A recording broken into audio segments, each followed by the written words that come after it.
બહુ ઓળખણી છે. તમે ભૂલો નહીં કે આ ઇન્ડસ્ટ્રીમાં લાવનાર હું છું and I am your senior. મારા પપ્પાએ બ્લેન્ક ગેમ રમેલી એની તે કેવા લો ઇન્કમ બકેટ વાળાને આઈ રિમેમ્બર કે હું ક્યાં બિફોર મેરેજ એક સ્કૂલમાં ભણાવતી હતી. નોમિનલ 1000 રૂપીઝ 800 to 1000 રૂપીઝની મારી સેલરી હતી. I didn't even had money.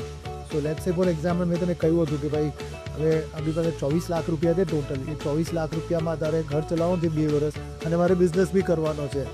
Indian સિસ્ટમની અંદર કોઈ શીખવાડતું નથી. કોઈ કોલેજ આપણે બી જ્યારે કોલેજ કરીને બહાર આવ્યા, તું આર્ટ્સમાંથી હતું, કોમર્સમાંથી આવ્યો, થોડું અકાઉન્ટ્સ નોલેજ હતી, પણ કેવી રીતે ઇન્વેસ્ટ કરવાનું એ આજે આપણને પણ નથી ખબર અને આજે કદાચ 90% ઇન્ડિયન્સને નથી ખબર. आई थिंक इतने सालों के बाद अभी कोई सीक्रेट रहा नहीं है तो ओपनली. मैं भी सही हूँ, मैं भी यही सेम कॉपी टू कॉपी.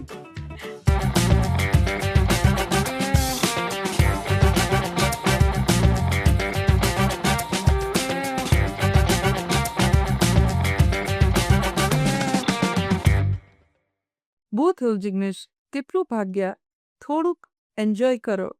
હું હજી થોડા દિવસ પહેલાં જ વિચારતી હતી કે આપણી પાસે શું હતું. લાઈક 800 રૂપિયા પણ એ ટાઈમ પર આપણી પાસે નહોતા અને ત્યારથી તમે ભાગો છો. આઈ થિંક મને લાગે છે એ જ 800 રૂપિયા જ્યારે બિપાશા ભૂંડમાં હતી ને મારી પાસે ડૉક્ટરને આપવા નહીં હતા, ત્યારથી મેં વિચાર્યું હતું કે હું કંઈક કરીશ અને કદાચ આજે એ 800 રૂપિયાથી તે 300 કરોડની કંપની આપણે બનાવી છે. પણ ભાલી હજી આપણે 3000 કરોડ ને 30,000 કરોડની કંપની બનાવવાની બાકી છે. તો ભાગીએ તો કરશે પડશે એમ? પડશે. ઓહ, એટલે ક્યાં સુધીના સ્વતંત્ર ફોરેનને મારે રાખવાની છે? આઈ થિંક એ તારી સ્વતંત્ર નથી, તારી એક સેકન્ડ આપણું એક ત્રીજું ચાઇલ્ડ છે. તું એને એ રીતે એને એન્જોય કર જે રીતે બિપાશા છે, જે રીતે વંશ છે, જે રીતે આપણે બાકીના જે ટીમ મેમ્બર્સ આપણી સાથે આટલા વર્ષોથી રહ્યા છે, પાર્થ છે, વિજય છે, ભાવેશ છે, કૃષ્ણા છે, એ બધા બી આપણી લાઈફના એક પાર્ટ જ છે.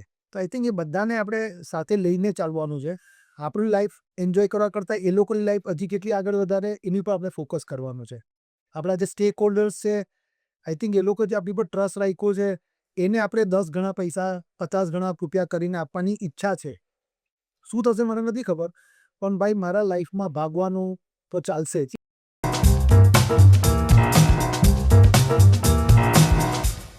તમે હવે બેલેન્સ કરીને થોડુંક લાઈફને બી જીવવાનું સ્ટાર્ટ કરો.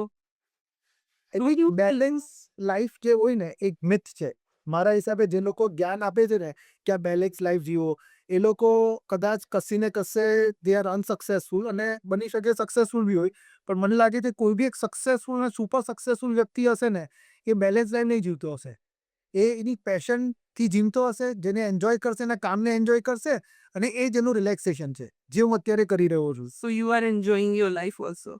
ઓફકોર્સ બીજું શું કર્યું Because આજે સન્ડે આફ્ટરનૂનમાં બેઠા છીએ આપણે તો એ તો ડિસ્કસ કરીએ છીએ કે ભાઈ આઈ થિંક પેશન છે, કરીએ છીએ, સક્સેસ મળે છે, એ આપણે કરતા રહીશું. છોકરાઓ આવી ગયા છે બિઝનેસમાં, બીજું શું તને જોઈએ છે? તું બી તો જો તારી લાઈફ કેટલી ચેન્જ થઈ ગઈ છે. હા, એ તો છે. મારુતિ ટુ મર્સિડીઝ એ તો એકદમ પરફેક્ટ જર્ની છે. સ્ટ્રગલ બી હતું અને હેપીનેસ બી છે. આઈ થિંક એને તો આપણે લાઈફ કહીએ છીએ. પણ તમે ભૂલો નહીં કે આ ઇન્ડસ્ટ્રીમાં લાવનાર હું છું and I am your senior.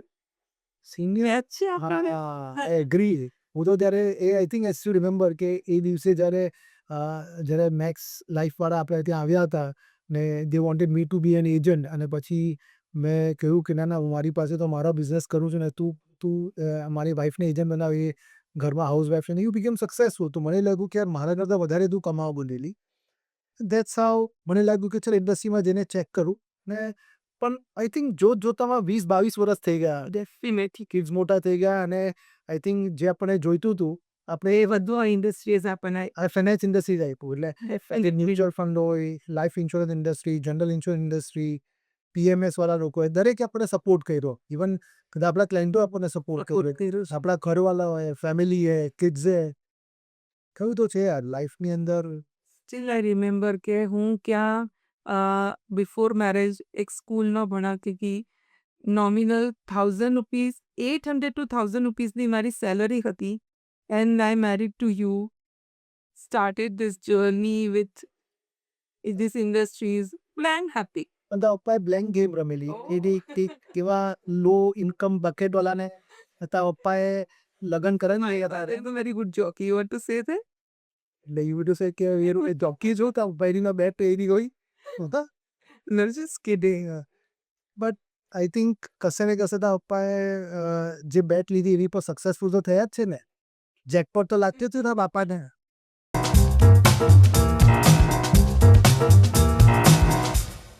બધાની લાઈફમાં અપ્સ એન્ડ ડાઉન્સ આવે છે. પણ આપણી લાઈફનો મેઇન ટર્નિંગ પોઈન્ટ કયો હતો? સક્સેસનો કે ફેલિયરનો ઓફકોર્સ સક્સેસનો. મારા ખ્યાલથી જે દિવસે આપણે ડિસાઈડ કરવામાં બહુ ડિલે કર્યું કે 2-3 વર્ષ આપણે લગાડ્યા અને પછી આપણે ડિસાઈડ કર્યું બિકોઝ વી વર પ્લાનિંગ કે ભાઈ આપણે આ રીતે કામ કરશું આ રીતે તોરિંગ બનાવશું I think a turning point બી હતો ને સ્ટ્રગલ પોઈન્ટ બી હતો કારણ કે જે સ્ટ્રગલ આપણે એ ટાઈમ પર કરી છે 2012થી 2017-18-19 વોઝ ખ્યાલ છે તને કે આપણે I didn't even had money so let's say for example મેં તને કહ્યું હતું કે ભાઈ હવે આપણી પાસે 24 લાખ રૂપિયા છે ટોટલ એ 24 લાખ રૂપિયામાં તારે ઘર ચલાવવાનું છે 2 વર્ષ અને મારે બિઝનેસ બી કરવાનો છે અને બિઝનેસમાં સક્સેસફુલ થશું તો ગુડ નહીં થશું તો પાછા હવે બેક ટુ ઝીરો આવી જશું સો આઈ થિંક એ સૌથી મોટો વિશ્વાસ હતો. આઈ થિંક ઘણા બધા રીઝન્સ હતા આપણા સક્સેસના એક માર્કેટે સાથ આપો કારણ કે એ વખતે માર્કેટ ફ્રેન્ડલી હતું મ્યુચ્યુઅલ ફંડ ઇન્ડસ્ટ્રી બ્લોસમ થઈ રહ્યો એ industry in the life insurance general જો ઓછા એજન્ટ્સ હતા ને એ લોકોને એટલા ટેકનો ડ્રીવન નહીં હતા આજે ઘણા બધા ટેકનો ડ્રીવન થઈ ગયા છે ટેકનોલોજી ડ્રીવન થઈ ગયા છે ઓનલાઈન એગ્રીગેટર્સ ત્યારે નહીં હતા આઈ થિંક લોકોની પાસે નોલેજ નહીં હતું એક્સપિરિયન્સ નહીં હતો હું ગયો ત્યારે બહુ ઓછા લોકો એક્સપિરિયન્સ લોકો હતા માર્કેટે સાથ આપ્યો બીજી વસ્તુ કદાચ એટલે મારા જ યાદ છે જેને આપણને એનો બી થોડો રોલ છે કે જેને કીધું કે તોપ નાખજો તો તોપની જેમ ચાલશો તો આઈ થિંક એનો બી થોડો રોલ છે આ ઇટ્સ અ મિક્સ મહેનત થોડી ઇન્ડસ્ટ્રીનો સાથ આપણને લોકો એવા મળ્યા જેને આપણને સાથ આપ્યો એટલે એક્ઝેક્ટ ટર્નિંગ પોઈન્ટ કરતાં આપણે એવું કહીએ કે કદાચ નસીબે થોડો સાથ આપ્યો એ વાત તો સાચી છે તમારી. રાઈટ તો જેથી આપણે અહીંયા સુધી પહોંચી પહોંચાઈ શીખ્યા. તો તારા હિસાબે ટર્નિંગ પોઈન્ટ શું છે આપણો મારા માટે 2009 જ્યારે તમે ડિસાઈડ કર્યો કે તમે બોમ્બેથી સુરત આવશો ત્યારે મને એમ થયું કે ના હવે તમે મહેનત તો કરશો પણ તમે તમારી ફેમિલીની સાથે રહીને કરશો તો આ કંઈક એ બહુ મોટો ઇમ્પેક્ટ પડે છે. 100% કોઈ બી ફેમિલીની સાથે રહીને મહેનત કોઈ કરે તો જ એની સક્સેસ કારણ કે એને બેક ગમે ત્યારે રાત્રે ઘરે જઈને એને સપોર્ટ તો જોઈએ સારું જમવાનું જોઈએ સારું યુ એન્વાયરમેન્ટ જોઈએ ફ્રેન્ડ્સ જોઈએ આઈ થિંક કશે ને કશે જે અપબ્રિંગિંગ મારું જે સિટીમાં થયું હતું એ ફ્રેન્ડ્સોએ બી સપોર્ટ કર્યો ફેમિલી બી સપોર્ટ કર્યો કિડ્સ બી આપણા થોડા એ લોકોને જોઈને થોડા ખુશ થઈ જતા હતા બની શકે કે ટર્નિંગ પોઈન્ટ એ બી હોઈ શકે you may be right on that path તોરેન સ્ટાર્ટ કર્યો ત્યારે તમારો ઇનિશિયલ ગોલ શું હતો? ચાલુ કરીશ કંપની અને 100 જેવા ક્લાયન્ટ બની જાય તો 100 ક્લાયન્ટને નર્ચર કરીશ અને લાઈફ જીવીશ 100. તો હવે કેટલા છે? 10,000 તો હવે તો તમે ખુશ રહો તમારા 10,000 થઈ ગયા. 1 લાખ કરવાના બાકી છે કારણ કે એ વખતે આપણો જે ગોલ્સ હતો ને જે માઇન્ડસેટ હતું એ હતું કે 100 કરશું ને લાઈફને એન્જોય કરશું હવે 10,000 થઈ ગયા છે તો લાગે છે કે હજી 90,000 કરવાના બાકી છે સો લાઈફ ઇઝ અ જર્ની અને મને લાગે છે કે એ જે સેટિસ્ફેક્શન મને મળ્યું છે છેલ્લા 10,000 ક્લાયન્ટ પાસેથી એ લોકોને જે વિશ્વાસ મળ્યો છે હવે એ લોકોનું નેક્સ્ટ જનરેશન આવે છે આપણું નેક્સ્ટ જનરેશન આવી ગયું છે તો મને લાગે છે હવે 1 લાખ ઇઝી લાગે છે પણ પહેલાં 100 ઇઝી નહોતા લાગતા એ તો છે. ફર્સ્ટ સ્ટેપ હંમેશા અઘરો જ હોય છે. એક્ઝેક્ટલી પહેલાના ક્લાયન્ટ અપ્રોચ અને અત્યારના ક્લાયન્ટ અપ્રોચમાં શું ડિફરન્સ છે? પહેલાં જ્યારે હું જતો હતો ને ત્યારે એ લોકોને મારું નોલેજ મારે વેચવું પડતું હતું મારે જાતે સર્વિસ કરવી પડતી હતી ત્યારે હું વેચાતો હતો as an individual because people are not buying the brand people was buying a person એટલે હું વેચાતો હતો આજે આપણી બ્રાન્ડ વેચાય છે because today we have more than 10,000 clients અને 10,000 ક્લાયન્ટનો વિશ્વાસ આપણી સાથે છે ટીમ છે તો દરેક ટીમ મેમ્બરે પોતાની ક્રેડિબિલિટી જીતી છે ક્લાયન્ટોની આપણે પોતે એક એસ્ટાબ્લિશ્ડ પ્લેયર બની ગયા છીએ આપણી પાસે પ્રોડક્ટ્સ રેન્જ વધારે છે ને ત્યારે એ ડેઝમાં કદાચ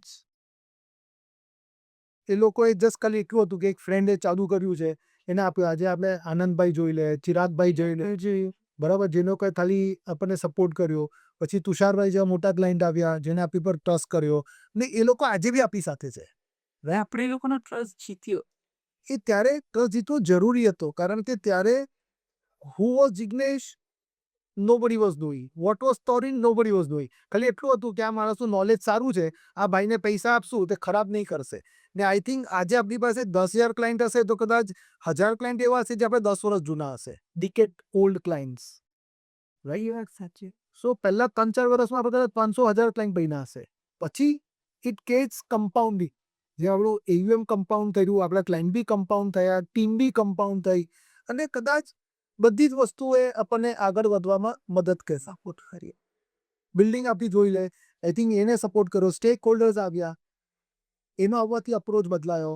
તો અપ્રોચ દર સ્ટેજ પર બદલાય, દર સ્ટેજ પર ગ્રોથ આવે અને દર સ્ટેજ પર આપણે વિશ્વાસ જીતવો પડે લોકો. અને લોકોની જોવાની નજર બદલાઈ. આઈ થિંક એવી છે કે લોકોએ ઇન્વેસ્ટમેન્ટ માટે આજથી 10-12 વર્ષ પહેલા એટલા જાગૃત નહીં હતા. આજે ઘણા બધા લોકો has taken lot of after 2020 એ અપ્રોચ બી બદલાયો છે લોકોને ઇન્વેસ્ટમેન્ટ માટે.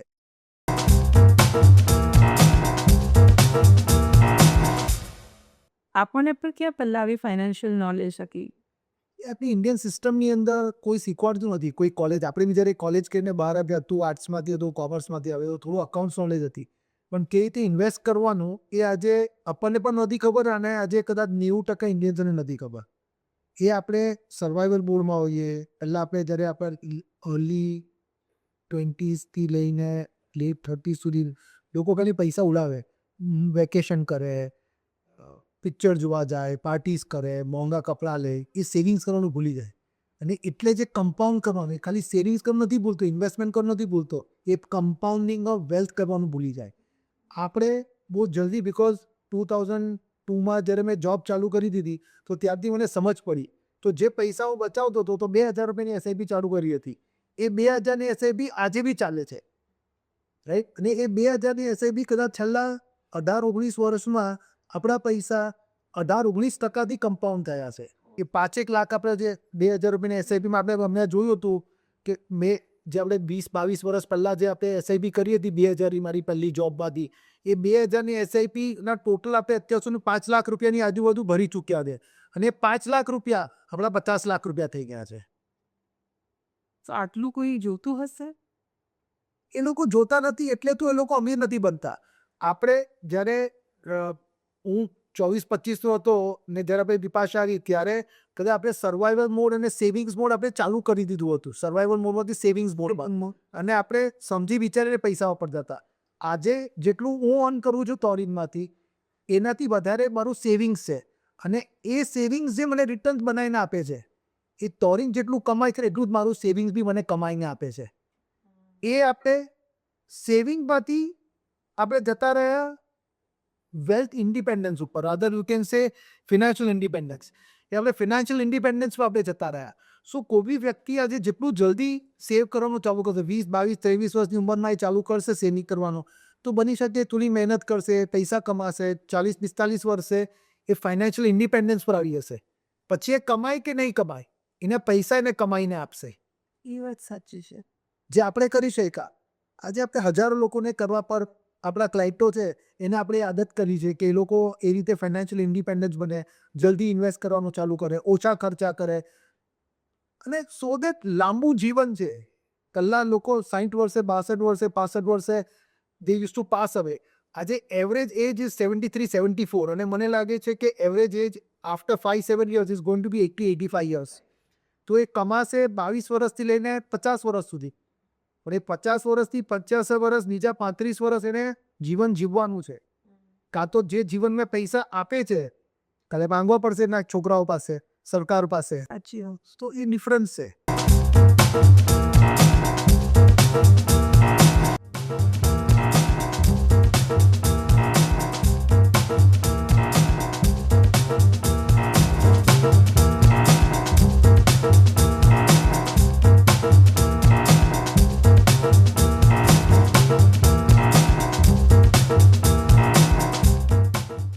कंटिन्यूस फ़ोन पे रहती है, कभी काम वाली का फ़ोन, कभी बाजू वाली का फ़ोन, कभी ऊपर वाली का फ़ोन, कभी बहनों का फ़ोन और हर जगह पे सेवा के लिए फ़ोन, काम के अलावा बाकी सबके लिए फ़ोन. और मैम आप क्या पूरा दिन बिजनेस के बारे में ना सोचे. चलिए जिग्नेश जिग्नेश मुझे आज भी याद है कि हमें कश्मीर जाना था एंड ही सेड के क्या करे कल सुबह निकल जाए and it was like 2 o'clock lunch पे सब साथ बैठे थे तो मैंने बोला कल और हम नेक्स्ट डे दिल्ली पहुंच के कश्मीर चले गए मॉर्निंग 8:30 बजे फ्लाइट लेके। तो आई थिंक 2 घंटा चाहिए किसी भी आदमी को रेडी करने के लिए। 2 घंटे बाद तो आई थिंक आई थिंक हमने हमारा यूएस ट्रिप भी ऐसे ही किया था वो 3 दिन दिए थे मैंने उसके लिए।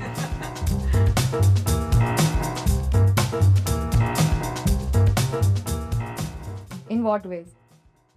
Every way discipline because discipline है इसके लिए Okay.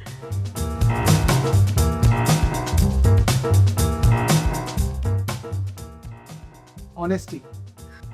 आई थिंक इतने सालों के बाद अभी कोई सीक्रेट रहा नहीं है तो ओपनली